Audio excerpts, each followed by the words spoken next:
사연다방 구독자 여러분, 눈 내린 산을 보면 무슨 생각이 드세요? 직접 촬영한 드론 영상을 보면서 눈이 내리면 세상이 참 공평해지는 것 같습니다. 낡은 것도 새 것도 다 똑같이 하얗게 덮이거든요. 오늘의 이야기는 이 하얀 산속 어딘가에 자식으로부터 버려진 아버지의 이야기입니다. 모든 것을 다 잃었지만 아버지는 바로 이 산속에서 인생을 다시 시작하게 됩니다. 지금부터 그 기막힌 사연을 시작해 보겠습니다. 이야기가 시작되기 전 구독과 좋아요, 알림 설정으로 사연다방을 응원해 주세요. 아버지, 여기 공기 좋잖아요. 당분간 여기서 좀 지내세요. 그 말을 듣던 순간 저는 아무 말도 하지 못했습니다. 손에 들린 낡은 비닐봉지 하나, 갈아입을 속옷 몇 벌과 혈압약이 전부였습니다. 아들은 차 트렁크에서 짐을 내리면서 한 번도 제 눈을 똑바로 보지 않았어요. 며느리는 조수석에 앉아 창문 너머로 산을 바라보고 있었습니다. 마치 우리와 아무 상관없다는 듯이. 차가 돌아서는 소리를 들으며 저는 그 자리에 그냥 서 있었습니다. 저는 건설 현장에서 40년을 버텨온 사람입니다. 아파트 골조부터 리모델링까지 이 나라 어딘가에 제 손이 닿지 않은 곳이 없을 만큼 일했습니다. 허리가 휘도록, 손바닥이 굳어지도록. 그렇게 벌어서 아들 대학 보내고 결혼시키고 가게 차릴 때 보증까지 섰습니다. 그런데 그날 저는 산속 폐가 앞에 혼자 남겨졌습니다. 이상한 건 그때 제 마음이었어요. 가슴이 무너질 것 같았는데 막상 차 소리가 멀어지고 나니 이상하게도 눈물이 나오지 않았습니다. 오히려 가슴 한켠이 묘하게 시원했어요.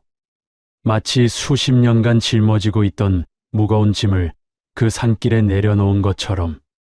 그때는 몰랐습니다. 그 폐가가 제 인생을 완전히 바꿔놓을 거라는 걸. 아들이 저를 버린 그 산에서 제가 다시 태어나게 될 줄은. 안녕하세요, 여러분. 오늘 제가 들려드릴 이야기는 67세 건설 현장 출신 강민혁, 바로 제 이야기입니다. 누군가의 아버지로, 누군가의 남편으로만 살아온 제가 산속 폐가 하나를 고치면서 어떻게 세상 앞에 다시 서게 됐는지, 그리고 저를 버린 아들 앞에서 어떤 선택을 했는지 지금부터 이야기를 시작하겠습니다. 그날은 유난히 하늘이 맑았습니다. 가을이 막 시작되려던 참이었어요. 아침부터 공기가 달랐습니다. 창문을 열면 이름 모를 산새 소리가 들릴 것 같은 그런 날이었죠. 저는 그날 아침 아들 집 작은 방에서 일어나 혈압약을 챙기면서 오늘따라 날씨가 참 좋다고 생각했습니다. 그게 마지막 평온한 아침이 될 줄은 꿈에도 몰랐어요. 아들 집에 들어와 산지 2달이 넘어가던 때였습니다. 은퇴 후 갈 곳이 마땅치 않아서 잠깐만 있겠다고 했는데 어느새 2달이 흘렀더라고요. 방 한 칸을 쓰면서 최대한 조용히 지내려고 했습니다. 아침 일찍 일어나서 거실 청소도 하고 장을 봐서 저녁을 차려두기도 했어요. 짐이 되지 않으려고 있는 듯 없는 듯 살려고 정말 애를 썼습니다. 그런데 사람 마음이란 게 눈치가 빠를수록 더 많이 보이는 법이더라고요. 며느리가 남편한테 낮은 목소리로 말하는 걸 화장실 안에서 들었습니다. 목소리를 낮췄지만 벽이 얇은 집이었어요. 아버님, 언제까지 모실 거야? 애도 크는데 방이 부족하잖아. 아들은 아무 말 없이 헛기침만 했습니다. 반박하지 않는다는 건 동의한다는 뜻이었죠. 가슴이 철렁 내려앉았습니다. 제가 키운 자식이잖아요. 말하지 않아도 알 수 있었습니다. 그날 이후로 저는 더 일찍 일어나고 더 늦게 잠들었어요. 텔레비전도 잘 안 켰고 밥도 혼자 먹는 날이 많았습니다. 아들 부부가 늦게 일어나면 저 혼자 부엌에서 찬밥에 물 말아 먹고 냄새 날까봐 국도 잘 끓이지 못했어요. 그게 제가 65년 살아온 인생의 끝이었을까요? 자식 집 부엌에서 찬밥 말아 먹으며 눈치 보는 신세라는 게 이런 건가 싶어서 허탈했습니다. 숟가락을 들면서도 혹시 소리가 너무 크지 않나 신경이 쓰였고 냉장고를 열 때도 조심스러웠어요.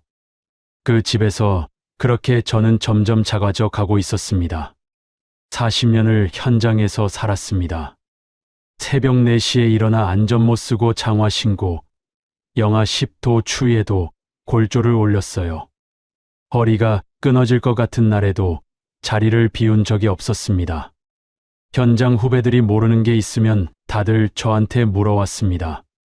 그렇게 번 돈으로 전세금 올려주고 아들 학비 냈고 결혼식 치렀고 가게 차릴 때는 퇴직금을 보증금으로 내줬습니다. 은퇴할 때 통장에 남은 건 얼마 되지 않았어요. 하지만 아들이 잘 되면 그걸로 충분하다고 생각했습니다. 그런데 지금 저는 자식 집 한켠에서 찬밥을 먹고 있었어요. 그 현실이 자꾸 머릿속을 맴돌았습니다. 그날 아침 아들이 저한테 드라이브나 다녀오자고 했습니다. 요즘 날씨도 좋은데 경치 좋은데 한번 가자고요. 오랜만에 같이 나들이를 가는 건가 싶어서 저도 깨끗한 옷으로 갈아입었습니다. 서랍 안에 넣어둔 점퍼를 꺼내 입었어요. 마음이 조금 설레기도 했습니다. 자식이랑 드라이브라니 그게 그렇게 바라던 것도 아닌데 그날따라 왜 그리 기뻤는지 모르겠습니다. 같이 밥이라도 먹으려나 뭔가 이야기를 하고 싶은 건가 그런 생각도 했어요. 차를 타고 2시간쯤 달렸을까요? 길이 점점 좁아지더니 산길로 접어들었습니다. 내비게이션도 잘 잡히지 않는 외진 곳이었어요. 차창 밖으로 단풍이 들기 시작한 나무들이 스쳐 지나갔고 민가도 점점 드물어졌습니다. 이상하다 싶었지만 그냥 참았어요. 설마 싶은 마음도 있었죠. 설마 아들이 나를, 설마 내 자식이 하면서요.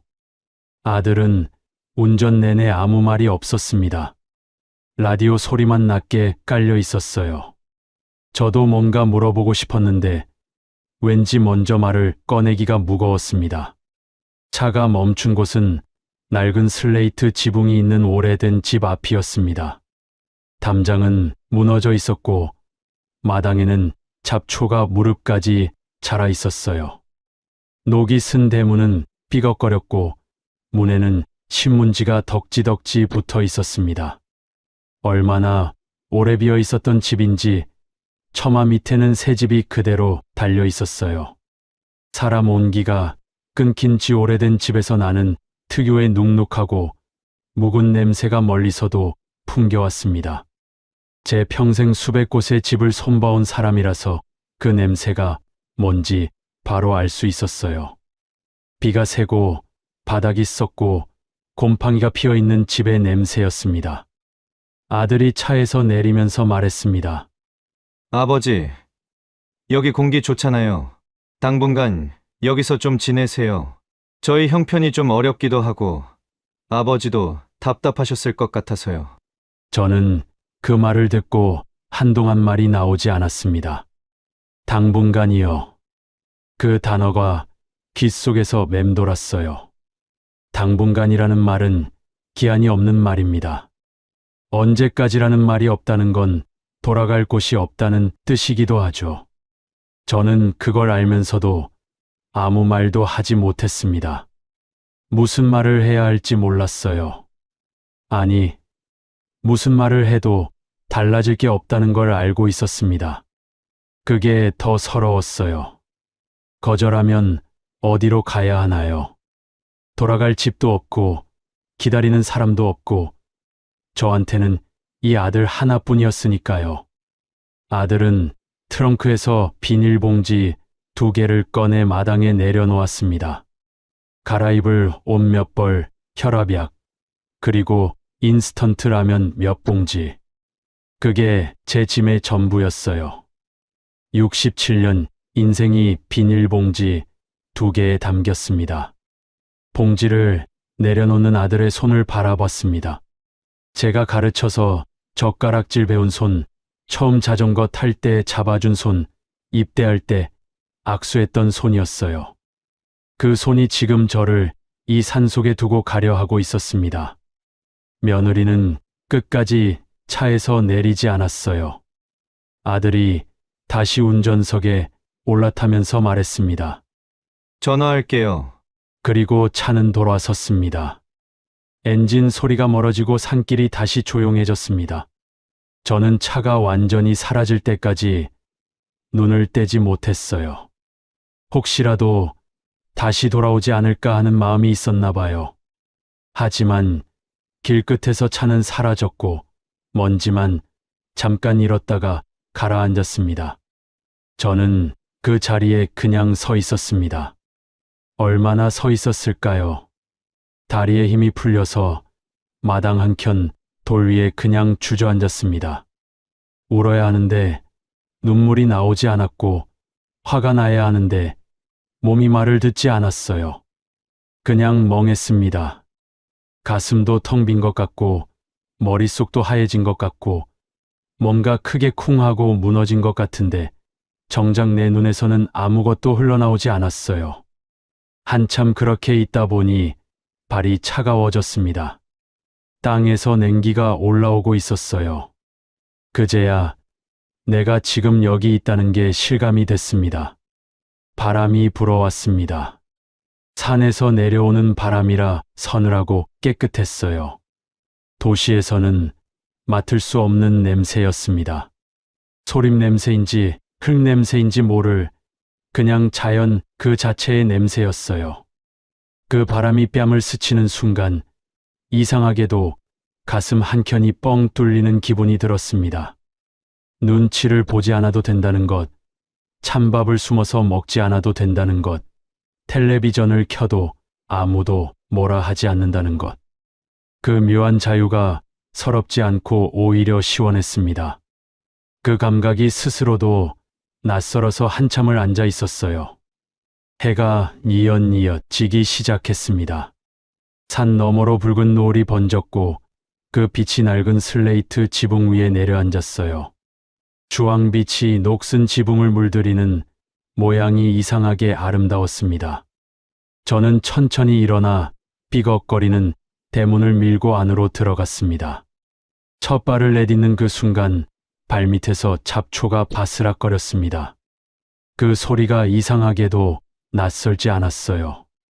오래전 제가 처음 현장에 나갔던 날 새벽 흙바닥을 밟던 그 소리와 비슷했거든요.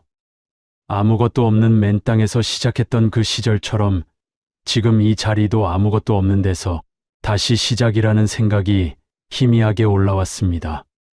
67세. 버려진 곳에서 저는 처음으로 온전히 제 것이 된 공간에 발을 디뎠습니다. 그때는 몰랐습니다. 이 낡고 쓸쓸한 공간이 제 인생 2번째 막의 첫 번째 무대가 될 줄은. 그날 밤은 길었습니다. 전기는 들어왔습니다. 다행이었어요.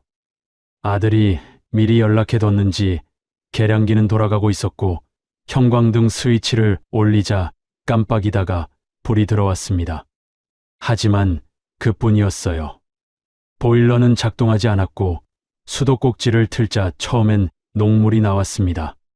한참을 틀어놓고 나서야 겨우 맑은 물이 나왔어요. 창문 틈 사이로 바람이 들어왔고 낡은 장판은 울어 있었습니다. 그 위에 그냥 옷을 깔고 누웠어요. 잠이 올 리가 없었습니다. 천장을 바라보면서 이런저런 생각들이 머릿속을 지나갔어요. 아들 얼굴, 며느리 얼굴, 손주 얼굴, 그리고 오래전 먼저 보낸 아내 얼굴. 아내가 살아있었다면 이런 일이 있었을까 하는 생각도 했습니다. 아내는 아들한테 엄격했어요. 받은 것에 감사할 줄 알아야 한다고, 부모한테 잘해야 한다고 늘 가르쳤죠. 그 아내가 먼저 가고 나서부터 아들이 조금씩 달라진 것 같기도 했습니다. 아니, 그냥 제가 몰랐던 건지도 모르죠. 눈물이 나오려다가 말았습니다. 자다 깨달을 반복하면서 밤을 보냈어요. 아침이 됐습니다. 주방에 있던 찌그러진 냄비에 라면 한 봉지를 끓여 먹고 밖으로 나왔어요. 잠을 못 잔 탓인지 머리가 멍했지만 가만히 있으면 더 우울해질 것 같아서 일단 몸을 움직이기로 했습니다. 건설 현장에서 배운 거 하나가 있다면 막막할 때일수록 일단 눈에 보이는 것부터 손대라는 거였어요. 마당부터 살펴봤습니다. 무릎까지 자란 잡초들을 보니 속이 답답했어요. 낫이라도 있을까 싶어 창고 쪽으로 발걸음을 옮겼습니다. 집 뒤편 쪽으로 돌아가니 함석 지붕을 얹은 낡은 창고 하나가 있었어요. 문이 있어야 할 자리에는 녹슨 경첩만 달려 있었고 문짝은 창고 안쪽에 쓰러져 있었습니다. 안으로 들어서니 키키한 먼지 냄새가 확 밀려왔어요. 처음엔 그냥 오래된 잡동사니들이 쌓여 있는 줄 알았습니다. 깨진 항아리, 낡은 삽, 손잡이가 부러진 망치. 그런데 한쪽 구석에 쌓인 것들을 보다가 저도 모르게 멈췄습니다. 각재였습니다. 나무 각재들이 비닐에 쌓여 묶음으로 있었어요. 습기에 군데군데 검게 변한 부분이 있었지만 속은 살아있어 보였습니다. 그 위에는 두루마리 형태로 돌돌 말린 것들이 몇 개 있었어요. 조심스럽게 펼쳐보니 건축 도면이었습니다. 손이 떨렸습니다. 누런 갱지에 연필로 그린 도면이었어요. 선이 가늘고 정교했습니다. 건물 배치도, 단면도, 창호 상세도까지 40년은 됐을 법한 도면이었지만 그 안에는 집을 지었던 누군가의 정성이 그대로 담겨 있었습니다. 도면 귀퉁이에 작은 글씨로 설계자 이름이 적혀 있었어요. 누구인지 알 수 없는 이름이었지만 그 사람이 이 집을 얼마나 공들여 만들려 했는지는 선 하나하나에서 느껴졌습니다. 저는 한동안 그 자리에 쪼그리고 앉아서 도면을 들여다봤습니다. 현장 경력 40년. 제 두 눈은 아직 살아 있었어요. 도면을 읽는 데는 한치의 망설임도 없었습니다. 이 집의 구조가 어떻게 설계됐는지, 어디가 문제이고 어디를 손봐야 하는지 보는 순간 바로 그림이 그려졌어요. 지붕의 물매가 잘못돼서 빗물이 새는 구조였고 기둥 하나가 기울어져 있어서 남쪽 벽면 전체가 휜 상태였습니다. 창틀은 뒤틀렸고 마루는 습기에 들떠 있었어요. 그런데 이상한 생각이 들었습니다. 썩은 게 아니었어요. 고칠 줄 아는 사람이 없었을 뿐이었습니다. 그 생각이 들자마자 저도 모르게 가슴이 두근거리기 시작했습니다. 얼마 만에 느껴보는 감각인지 몰랐어요. 버려졌다는 서러움, 아들한테 배신당했다는 분노, 그 감정들이 잠깐 뒤로 물러나고 손이 먼저 움직이고 싶어졌습니다. 창고를 다시 한번 꼼꼼히 살펴봤어요. 각재 외에도 시멘트 몇 포대, 모래, 그리고 공구들이 있었습니다.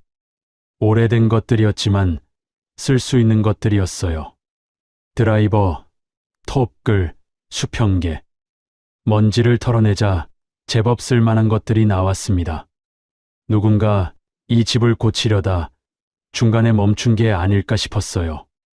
그 사람은 어쩌다 멈췄을까? 갑자기 그런 궁금증이 생겼습니다. 점심도 걸은 채 창고 정리를 했습니다. 쓸 수 있는 것과 없는 것을 구분하고 도면을 보면서 어디부터 손을 대야 할지 머릿속으로 순서를 짰어요. 현장에서 하던 대로였습니다. 우선순위를 정하고 동선을 정리하고 필요한 자재 목록을 뽑아내고 그 과정이 너무나 자연스러워서 어느 순간 제가 웃고 있다는 걸 깨달았습니다. 웃었습니다. 혼자서요.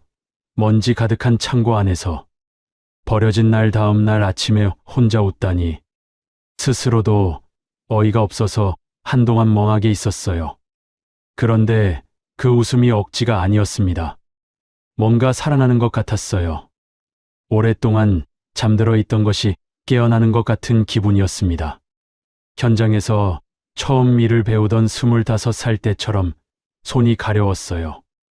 뭔가 만들고 싶었고, 고치고 싶었고, 완성된 걸 보고 싶었습니다.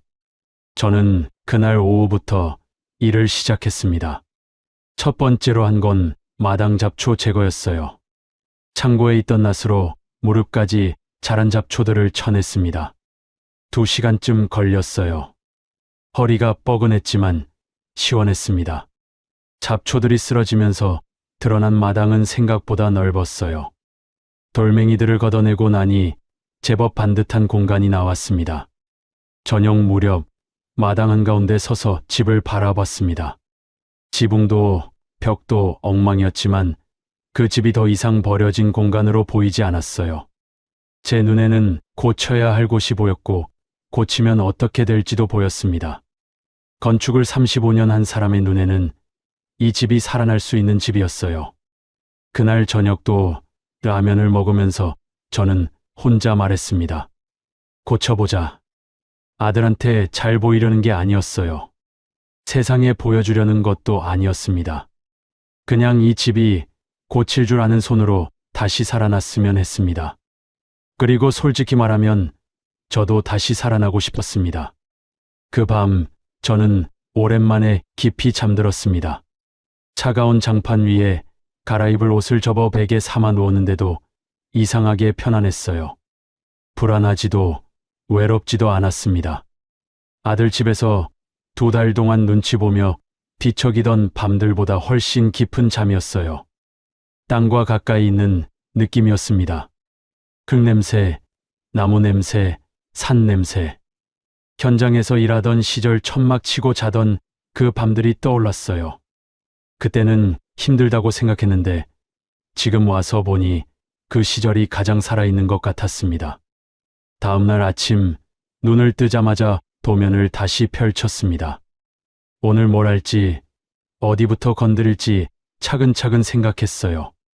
현장에서도 늘 그렇게 시작했습니다. 하루 계획을 세우고 자재를 확인하고 안전을 점검하고 그 루틴이 다시 살아나는 것 같았어요. 퇴직하고 잃어버렸던 아침의 리듬이 돌아오는 느낌이었습니다. 저는 버려진 산속에서 다시 일하는 사람이 됐습니다. 지붕부터 시작했습니다. 건설 현장에서 항상 하던 말이 있었어요. 집은 지붕이 살아야 집이다. 지붕이 새면 모든 게 다 썩는다고요. 이 집도 마찬가지였습니다. 슬레이트 지붕 군데군데 금이가 있었고 비가 새면서 석가래가 검게 변해 있었어요. 거기서부터 모든 문제가 시작되고 있었습니다. 도면을 보면서 어디가 먼저인지 스스로 물어봤어요. 답은 명확했습니다. 마을까지 걸어 내려가는데 30분이 걸렸어요. 산길을 따라 내려가면 작은 면소재지가 있었고 거기 철물점 하나가 있었습니다. 오래된 가게였는데 주인 할아버지가 물끄러미 저를 바라보더니 어디 사는 양반이냐고 물었어요. 위에 있는 빈 집 정리하러 왔다고 했더니 고개를 끄덕였습니다. 슬레이트 대신 쓸 수 있는 지붕재를 골랐고 방수 코팅제도 챙겼어요. 목돈이 나갔지만 통장에 남은 퇴직금 일부를 쓰기로 했습니다. 어차피 쓸 일도 없을 것 같았으니까요. 자재를 지게차에 실어 산 아래까지 배달해줬고 거기서부터는 제가 손수레로 날랐습니다. 몇 번을 오르내렸는지 모르겠어요. 그래도 힘들지 않았습니다. 목적이 있는 움직임이었으니까요. 지붕 작업은 사흘이 걸렸습니다. 사다리를 기울기에 맞춰 놓고 올라가는 순간 솔직히 무릎이 떨렸어요. 67세의 지붕 위라니. 현장 후배들이 봤으면 어르신 무슨 일이냐고 달려왔을 거예요. 하지만 혼자였습니다. 무섭다고 해줄 사람도 조심하라고 해줄 사람도 없었어요. 그냥 스스로 조심하면서 올라갔습니다. 허리에 안전 로프를 매고 한 손으로 균형을 잡으면서 한 손으로 일했어요. 현장에서 몸에 배인 감각이 살아 있었습니다. 손이 알아서 움직였어요. 첫날은 절반도 못했습니다. 몸이 예전 같지 않았어요. 팔이 빨리 지치고 무릎이 욱신거렸습니다. 저녁에 내려와서 파스를 붙이고 누웠는데 이게 맞는 건지 잠깐 회의감이 들었어요.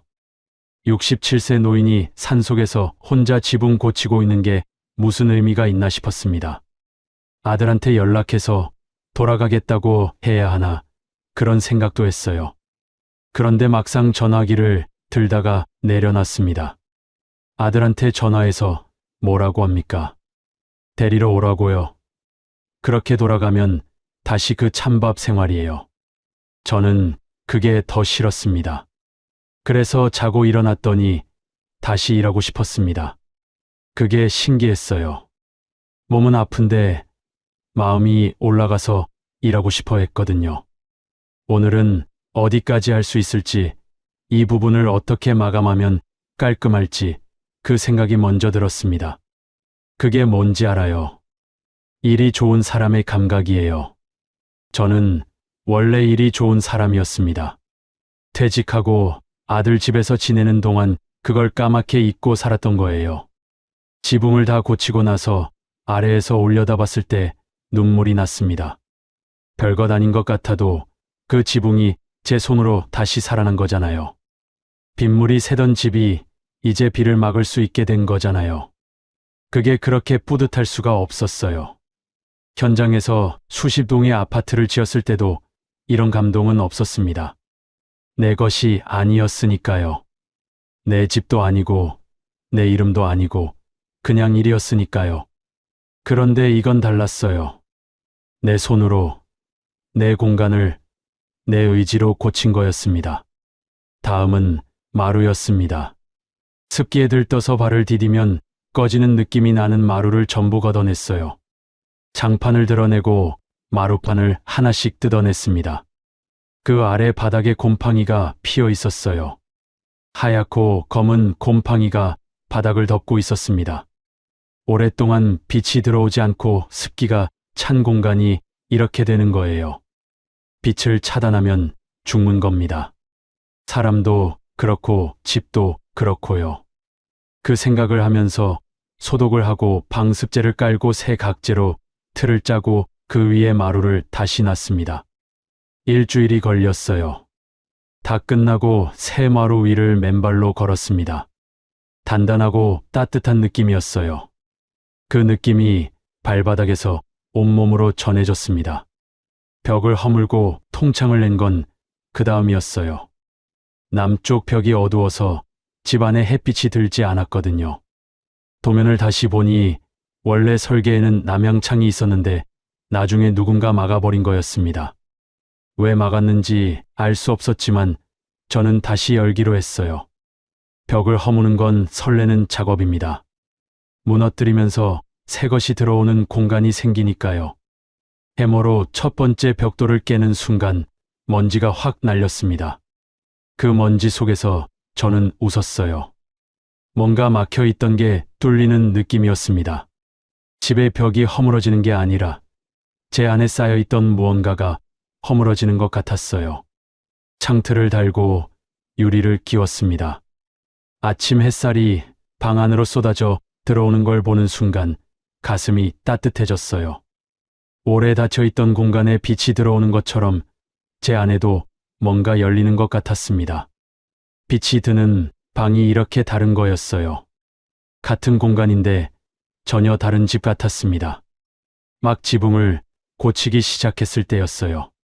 마을에서 가끔 올라오던 청년이 있었어요.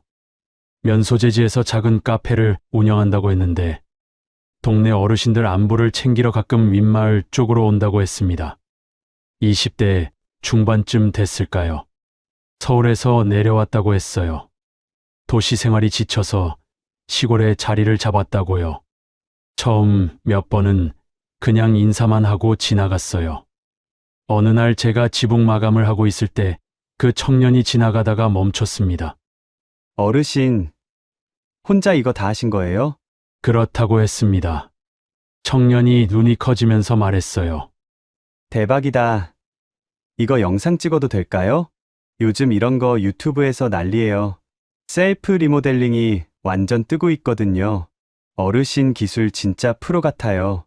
저는 잘 모르겠다고 했어요.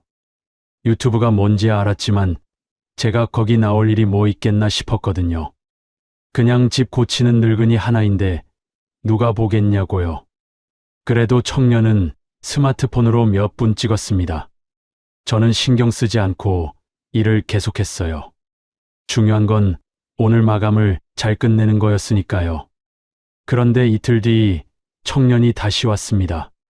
얼굴이 상기돼 있었어요. 어르신, 영상 조회수가 벌써 10만이에요.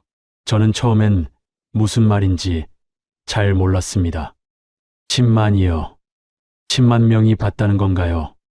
이게 뭐 그렇게 신기한 일이라고. 그게 말이 되는 건지 싶었어요. 그런데 청년이 보여주는 화면을 보니 숫자가 계속 오르고 있었습니다. 멈추지 않고 올라가고 있었어요. 가슴이 두근거리기 시작했습니다. 청년이 스마트폰 화면을 제 앞에 내밀었어요. 숫자가 깜빡이면서 계속 올라가고 있었습니다. 댓글도 수백 개였어요. 저는 돋보기를 꺼내서 댓글을 읽었습니다. 어르신이 직접 집을 고치신다고요. 손기술이 장난이 아니다. 이게 진짜 장인이지. 우리 아버지가 보셨으면 좋아하셨을 텐데. 어르신이 지붕에 올라가시는 거 보고 제가 다 힘이 났습니다. 눈물이 날 것 같았습니다. 평생 현장에서 일했지만 이렇게 누군가가 제 기술을 알아봐주는 말을 들은 적이 없었어요. 현장에서는 당연한 거였으니까요. 잘해도 뭐라 안 하고 못하면 혼나는 곳이 현장이었거든요. 젊은 날의 저는 인정받고 싶었어요. 기술 있다는 말, 잘한다는 말을 듣고 싶었는데 그런 말을 들을 기회가 없었습니다. 그런데 그 많은 사람들이, 한 번도 만난 적 없는 사람들이 제가 집 고치는 영상 하나로 이렇게 댓글을 달아주고 있었습니다. 나는 쓸모가 없는 사람이 아니라 세상이 나를 몰랐던 거구나. 그 생각이 들었을 때 가슴이 뜨거워졌습니다. 눈물이 왈칵 나올 것 같아서 청년한테 보이기 창피해서 고개를 돌렸어요. 괜히 눈을 비비는 척하면서 잠깐 참았습니다. 청년은 채널을 만들자고 했어요. 유튜브 채널 개설을 도와주겠다고, 영상은 자기가 찍고 편집도 해줄 테니까 어르신은 그냥 하던 대로 일만 하면 된다고요. 저는 잘 모르겠다고 했습니다. 그런 거 해서 뭐가 되냐고, 그냥 집이나 고치면 되지 않냐고 했어요. 왠지 부끄럽기도 했고 이런 게 저한테 맞는 건지 자신도 없었어요. 청년이 웃으면서 말했어요. 어르신, 지금 이미 되고 있는걸요. 그렇게 해서 채널이 만들어졌습니다. 이름은 청년이 지었어요. 숨은 장인 폐가를 살리다. 쑥스러운 이름이었지만 청년이 이게 제일 잘 될 거라고 해서 그냥 뒀습니다. 첫 번째 정식 영상은 지붕 교체 전 과정을 담은 거였어요. 청년이 이틀 동안 따라다니며 찍었습니다. 작업 전 도면 설명하는 것부터 자재 선택하는 것, 지붕에 올라가는 것, 마감하는 것까지. 저는 하던 대로 일하면서 가끔 카메라를 보고 이 부분은 이래서 이렇게 하는 거라고 설명했어요. 현장 후배들한테 가르치듯이 자연스럽게 설명했습니다. 카메라가 있다는 걸 의식하면 어색해지니까 그냥 일에 집중하면서 혼잣말처럼 설명하는 거라고 청년이 조언을 해줬어요. 영상이 올라가고 사흘 만에 구독자가 10,000명이 됐습니다. 그 다음 영상은 마루 재시공이었고 그 다음은 통창 내는 과정이었어요. 올릴 때마다 조회수가 터졌습니다. 댓글 중에는 나도 이렇게 하고 싶다는 사람, 우리 시골 집도 봐달라는 사람, 어르신 강의 들을 수 있냐는 사람들이 생겼어요. 전국 곳곳에 비슷한 처지의 빈 집을 가진 분들이 얼마나 많은지 그때 처음 알았습니다. 2달이 지났을 때 구독자가 15만이 됐고 건축 자재 회사에서 연락이 왔습니다. 자재 협찬을 해줄 테니 영상에서 소개해 줄 수 있냐고요.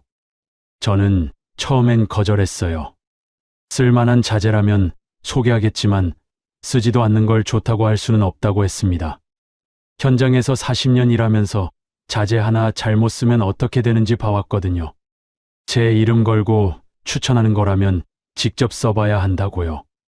그랬더니 그 회사 담당자가 오히려 더 좋아했어요. 그런 분이라서 더 믿을 수 있다고 직접 써보시고 괜찮으면 그때 말씀해 달라고요. 방송국 연락은 석 달째 되던 주에 왔습니다. 지역국에서 먼저 왔고 그 다음에 종편에서 연락이 왔어요. 두 군데 다 나갔습니다. 인터뷰를 하면서 기자가 물었어요. 어떻게 이 나이에 이런 도전을 하셨냐고. 저는 잠깐 생각하다가 말했습니다. 도전이라고 생각한 적 없었어요. 그냥 할 수 있는 걸 했을 뿐입니다. 방송이 나가고 나서 채널 구독자가 하루 만에 5만이 늘었습니다. 전국에서 편지가 왔어요. 손편지가 마을 우체국으로 왔는데 저와 같은 처지라는 어르신들, 귀농해서 집을 고치고 싶다는 분들, 나도 늦었다고 생각하지 않겠다는 분들의 편지였습니다. 어느 분은 편지지 3장에 꼼꼼하게 눌러 쓴 글씨로 당신 덕분에 살 것 같다고 쓰셨어요. 그 편지를 읽으면서 저는 방 안에서 혼자 울었습니다. 소리를 죽이고 울었어요. 제 이야기가 저만의 이야기가 아니었던 겁니다. 채널 개설 6달 만에 구독자 30만이 됐습니다. 건축 자재 브랜드 2곳에서 모델 제안이 들어왔고 강연 의뢰도 들어왔어요. 처음엔 강연은 못한다고 했습니다. 저는 말하는 사람이 아니라 집을 짓는 사람이라고요.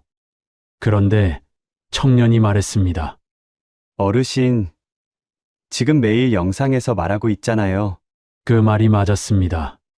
저도 모르는 사이에 저는 말하는 사람이 되어 있었어요. 첫 강연은 지역 노인복지관에서였습니다. 청중이 50명쯤 됐어요. 대부분 저보다 연배가 높은 분들이었습니다. 준비한 말은 별로 없었어요. 그냥 제 이야기를 했습니다. 산에서 폐가를 만났고 고쳤고 세상이 알아봐 줬다고요. 퇴직은 끝이 아니라 정식 개업일이라고 했습니다. 제가 직접 경험한 거니까 가슴에서 나오는 말이었어요. 원고도 없었고 대본도 없었습니다. 강연이 끝나고 두 분이 오셔서 손을 꽉 잡았습니다. 말씀이 마음에 깊이 박혔다고 자신도 뭔가 해보겠다고요. 그때 처음으로 내가 뭔가를 세상에 돌려주고 있다는 느낌이 들었어요. 평생 남의 집을 지었는데 이제는 남의 마음을 짓고 있는 것 같았습니다. 그날 밤 마당에 혼자 앉아서 밖을 바라봤습니다. 제가 고친 지붕 위로 별이 쏟아지고 있었어요. 아들에게 버려진 그 자리에서 저는 이제 누군가의 이야기가 돼 있었습니다.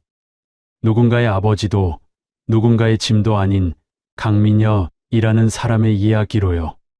가슴이 뜨거웠습니다. 67년 살면서 이렇게 살아있는 기분은 처음이었어요. 마을이 달라지기 시작한 건 제가 집을 다 고치고 난 뒤부터였습니다. 완성된 집 사진을 올렸을 때 댓글 중에 이 마을 어디냐고 묻는 사람들이 생겼어요. 처음엔 그냥 경상도 어느 산골 마을이라고만 했는데 영상에 마을 풍경이 담기면서 찾아오는 사람들이 생겼습니다. 처음엔 2~3명이었어요. 영상 보고 찾아왔다면서 어르신을 만나고 싶었다고요. 서울에서 왔다는 분도 있었고 부산에서 왔다는 분도 있었습니다. 저는 낯을 좀 가리는 편이에요. 낯선 사람들이 오면 어쩔 줄을 몰라서 그냥 집 구경이나 하고 가라고 했습니다. 그런데 찾아온 분들이 집 여기저기를 보면서 감탄했어요. 이 통창 어떻게 낸 거예요? 이 마루 직접 가신 거예요? 지붕재 뭐 쓰셨어요? 질문들이 쏟아졌습니다. 저는 하나하나 대답해 줬어요. 현장에서 후배들한테 알려주듯이. 어느 날은 찾아온 분 중에 빈 집을 가지고 있는데 어떻게 하면 좋겠냐고 물어보는 분이 있었어요. 근처에 오래된 집이 있는데 손볼 엄두가 안 난다고요. 저는 같이 가봤습니다. 보니까 크게 어렵지 않은 집이었어요. 어디를 이렇게 하면 된다고 설명해 줬습니다. 그분이 직접 해봤어요. 그 과정도 영상이 됐고, 그게 퍼지면서 전국에서 비슷한 사람들이 연락을 해왔습니다. 마을에서는 이상한 일이 생기기 시작했습니다. 비어있던 집들에 사람들이 들어오기 시작했어요. 도시에서 내려온 사람들이 빈 집을 빌려서 셀프 수리에 도전했습니다. 처음엔 한두 집이었는데 석 달 사이에 마을 빈집 7채가 채워졌어요. 오래된 골목에 다시 불이 켜지고 마당에서 웃음소리가 났습니다.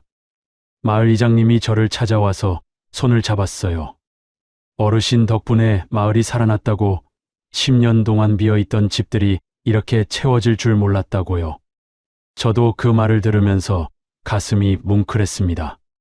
한 매체에서 이 마을을 시니어 셀프 리모델링 성지라고 불렀습니다. 그 기사가 나고 나서 전국 지자체에서 연락이 왔어요. 빈집 문제 해결을 위한 자문을 해줄 수 있냐고요. 저는 할 수 있는 만큼 하겠다고 했습니다. 버려진 집들이 다시 살아나는 걸 돕는 일이 어쩌면 제가 이 세상에서 할 수 있는 가장 잘 맞는 일이었어요. 출판사 연락이 온 건 그 무렵이었어요. 서울에 있는 중견 출판사였습니다. 담당자분이 직접 마을까지 찾아왔어요. 책을 써보시지 않겠냐고. 어르신의 이야기가 많은 분들한테 힘이 될 것 같다고요. 저는 처음엔 사양했습니다. 저는 글 쓰는 사람이 아니라고, 못 배운 사람이라고 했어요. 담당자가 말했습니다. 괜찮다고요.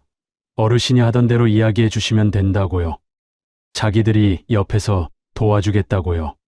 그렇게 해서 책이 만들어졌습니다. 65살에 시작한 집 한 채의 기적.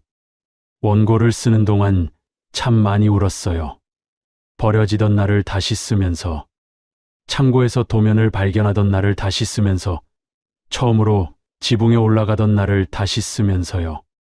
그 모든 날들이 결국 이 책 한 권이 됐다는 게 믿기지 않았습니다. 아들한테 버려지지 않았다면 이 책은 없었겠죠. 그 생각을 하면 웃어야 할지 울어야 할지 모르겠어요. 출판 기념회를 하자는 건 출판사 쪽 제안이었어요. 서울 시내 대형 서점 행사장을 빌려서 하기로 했습니다. 저는 이런 행사가 익숙하지 않았어요. 읍내에 나가서 구매한 양복을 차려 입었습니다. 거울 앞에 서서 제 모습을 봤어요. 1년 전 아들 집에서 눈치 보던 얼굴이 아니었습니다. 행사 당일 자리가 꽉 찼어요.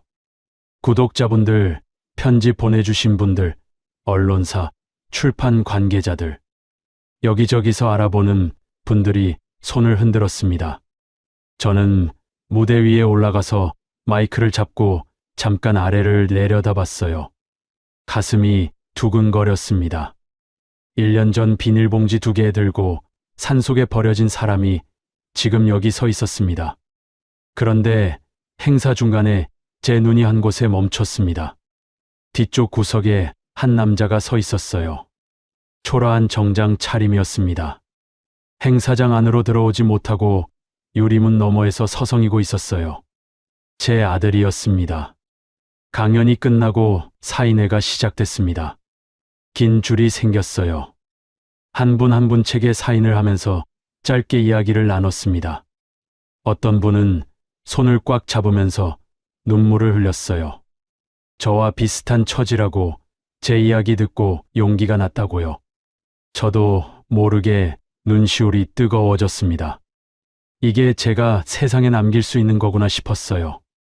사인회 내내 신경이 한 곳에 가 있었습니다.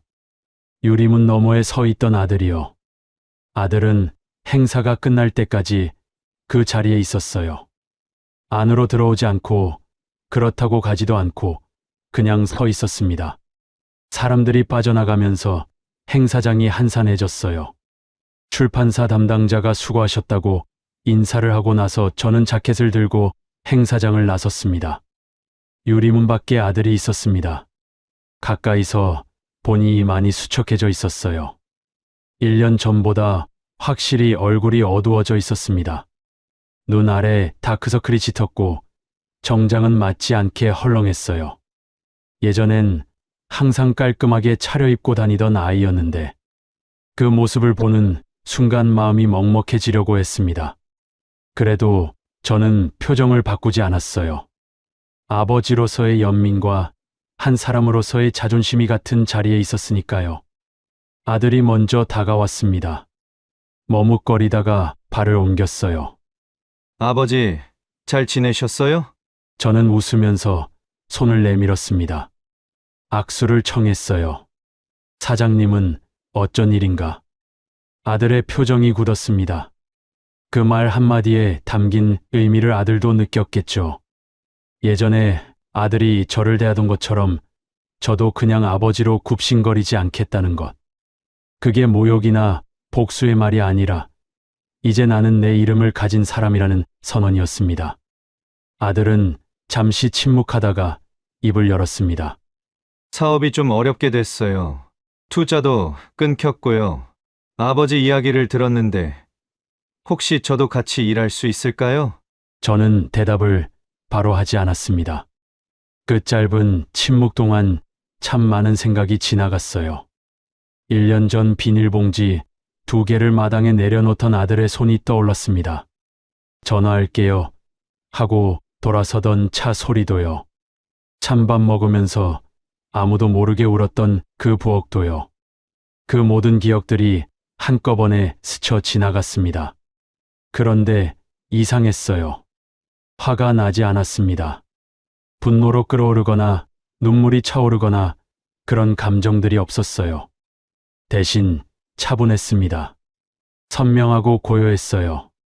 아들이 그 산에 저를 두고 가지 않았다면 저는 이 자리에 없었을 거라는 생각이 먼저 들었습니다. 인생이 참 묘하다는 건 인정해야 했어요. 저는 천천히 입을 열었습니다. 우리 회사는 인성도 봅니다. 아들이 눈을 들어 저를 봤어요. 예상하지 못한 말이었겠죠. 저는 덧붙였습니다. 이력서 넣고 기다리세요. 정적이 흘렀습니다. 행사장 건물 밖거리에는 사람들이 오가고 있었어요. 서울의 저녁 소음이 배경처럼 깔려 있었습니다. 그 소음 속에서 아들과 저는 한동안 아무 말도 하지 않았어요. 아들이 뭔가 말하려고 했습니다. 입이 움직였는데 소리가 나오지 않았어요. 저는 그냥 먼저 몸을 돌렸습니다. 뒤에서 아들이 작게 말했어요. 아버지, 저는 멈추지 않았습니다. 걸음을 계속 옮겼어요. 그게 냉정하게 보일 수도 있다는 걸 알았습니다. 하지만 그날 저는 아버지로 그 자리에 있지 않았어요. 강민혁으로 40년 경력의 건설 장인으로 산속 폐가를 살려낸 사람으로 그 자리에 있었습니다. 걸어가면서 눈물이 날 것 같았어요. 아들이 불쌍해서가 아니었습니다. 제가 불쌍해서도 아니었어요. 그냥 인생이라는 게 이렇게 돌고 도는구나 하는 감정이었습니다. 가장 낮은 자리에 있을 때 오히려 가장 높이 올라갈 준비를 하고 있었던 거구나. 그날 저녁 저는 혼자 밥을 먹었습니다. 서울 골목 작은 식당에서 된장찌개와 공깃밥으로요. 고개를 숙이지 않아도 됐고 눈치를 보지 않아도 됐고 서두르지 않아도 됐습니다. 천천히 밥을 먹으면서 생각했습니다. 나는 오늘 내 이름으로 살았다.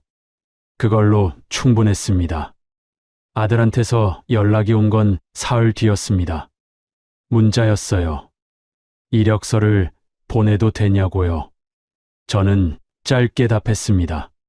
담당자 이메일로 보내라고 이메일 주소를 알려줬어요. 채널 관리를 도와주는 청년이 그쪽 업무도 보고 있었거든요. 청년한테는 미리 말해뒀습니다. 아들이 연락할 거라고 다른 지원자와 똑같이 보면 된다고요. 봐주지도 말고 그냥 서류로만 판단하라고 했습니다. 저는 아들을 뽑지 않았습니다. 이유가 있었습니다. 아들의 이력서를 받아서 읽어봤어요. 뭘 할 수 있는지 뭘 해왔는지보다 아버지 회사니까 들어가겠다는 마음이 먼저 보였거든요. 그건 제가 원하는 사람이 아니었습니다. 아들이어서가 아니라 그 마음으로는 어디에서도 제대로 서기 어렵다는 걸 알았어요. 젊은 사람이 아직 40대인데 그 나이에 아버지 뒤에 숨어버리면 평생 그렇게 됩니다. 저는 그 아이가 진짜로 잘 되길 바랐어요. 불합격 통보는 청년이 대신했습니다. 아들한테서 다시 연락이 왔어요. 이번엔 전화였습니다. 아들이 말했어요. 왜 안 됩니까? 저는 말했습니다. 내가 날 버린 산에서 나는 나를 찾았다. 잠깐 침묵이 흘렀어요. 저는 이어서 말했습니다. 내가 날 내려놓은 그 자리에서 나는 올라섰다. 그러니까 너도 할 수 있다. 하지만 내 손잡고 올라오는 건 안 된다. 내 발로 서야 한다. 아들은 아무 말도 하지 않았습니다. 저는 전화를 끊었어요. 그게 제가 아들에게 해줄 수 있는 가장 아버지다운 말이라고 생각했습니다. 그 후로 아들한테서는 소식이 없었습니다. 들리는 말로는 다시 작은 일부터 시작했다고 했어요. 그걸로 됐어요. 아들도 언젠가는 자기 자리를 찾겠죠. 저처럼 돌아가더라도요. 저는 지금도 그 산속 집에 삽니다. 처음 고쳤던 집에서 조금 넓혀서 공방 겸 작업실을 붙였어요. 전국에서 오는 방문객들을 위한 작은 체험 공간도 만들었습니다. 셀프 리모델링을 배우러 오는 분들, 퇴직 후 뭔가를 찾고 있는 분들, 그런 분들이 일주일에 한두 번씩 찾아와요. 강연도 계속하고 있고, 책도 2번째 원고를 쓰고 있습니다. 어떤 강연에서 한 분이 물었습니다. 아들을 용서하셨냐고요? 저는 잠깐 생각하다가 말했어요. 용서라는 말이 맞는지 모르겠습니다. 고맙다는 말이 더 가까운 것 같아요. 그 산에 버려지지 않았다면 나는 아직도 자식 집에서 찬밥 먹으며 눈치 보고 있었을 테니까요. 그 말을 하면서 저 스스로도 깜짝 놀랐습니다. 고마운 게 맞더라고요. 정말로요. 인생이 이렇게 묘한 겁니다. 가장 아픈 자리가 가장 강한 자리가 되고 가장 낮은 순간이 가장 높이 올라갈 준비가 돼 있는 순간이에요. 저는 버려졌고 67세에 다시 시작했습니다. 그리고 지금 이 나이에 제 인생에서 가장 뜨겁게 살고 있어요. 퇴직은 끝이 아닙니다. 퇴직은 정식 개업일입니다. 오늘도 어딘가에서 버려진 것 같은 기분으로 하루를 보내고 있을 분들한테 이 말을 드리고 싶습니다. 아직 늦지 않았습니다. 아니, 지금이 딱 맞는 때입니다. 여러분이 가진 시간, 손, 경험, 그게 전부 자산이에요. 세상이 아직 여러분을 모릅니다. 이제 알려주세요. 여러분, 긴 이야기를 끝까지 들어주셔서 정말 감사합니다. 오늘 이 이야기가 여러분의 마음 한켠에 작은 불씨가 됐으면 합니다. 그 불씨가 언제가 됐든 환하게 타오르는 날이 오기를 진심으로 바랍니다. 여러분, 오늘 사연은 어떠셨나요? 눈이 내리면 산은 아무것도 묻지 않습니다. 그냥 모든 걸 다 품어줍니다. 그런데 여러분이라면 그 아들을 뽑으셨겠어요? 아니면 저처럼 이력서 넣고 기다리라고 하셨겠어요? 혹시 청취자 여러분들 중에 버려진 것 같은 기분이 드신다면 오늘 이 사연을 꼭 기억해 주세요. 퇴직은 끝이 아닙니다. 정식 개업일입니다. 좋아요, 구독으로 응원해 주시면 감사하겠습니다. 청취해 주셔서 진심으로 감사합니다. 다음 시간에 더 나은 이야기로 찾아뵙겠습니다.